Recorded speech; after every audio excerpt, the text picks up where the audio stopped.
Hello everyone, आज मैं आपको बताऊंगी मॉडर्न अप्रोच ऑफ अकाउंटिंग के बारे में।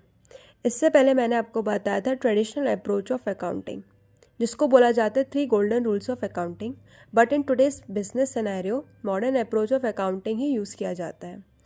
तो एसेट्स जब भी बढ़ता है तो वो डेबिट होता है, और जब वो कम होता है तो वो क्रेडिट होता है। फॉर एग्जाम्पल, अगर मैंने फिक्स्ड एसेट परचेज किया है कैश में, तो जनरल एंट्री बनती है उसकी fixed asset account debited to cash.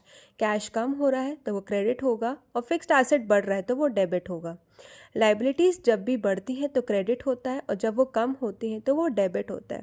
For example, अगर मैंने कोई भी चीज़ परचेज करी है क्रेडिट में, तो हमारे क्रेडिटर्स आ रहे हैं तो क्रेडिटर्स बढ़ रहे हैं तो वो क्रेडिट आएंगे, और हमारा परचेज बढ़ रहा है तो वो डेबिट होगा।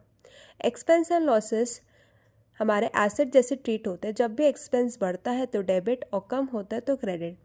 अगर मुझे सैलरी देनी है अपने एम्प्लॉयज़ को कैश में, तो एंट्री बनती सैलरी टू कैश। सैलरी मेरा एक्सपेंस है, वो बढ़ रहा है तो डेबिट, और कम क्या हो रहा है, कैश, वो मेरा एसेट है, वो कम हो रहा है तो credit. Incomes and gains treat होते हैं लाइबिलिटी जैसे। जब भी इनकम्स बढ़ती है तो क्रेडिट, और जब कम होती है तो डेबिट। फॉर एग्जाम्पल, अगर मुझे कमीशन रिसीव्ड हुआ है तो एंट्री बनती है cash to commission received. Commission मिल रहा है तो क्रेडिट, और कैश मिल रहा है तो वो डेबिट, क्योंकि वो मेरा एक एसेट है।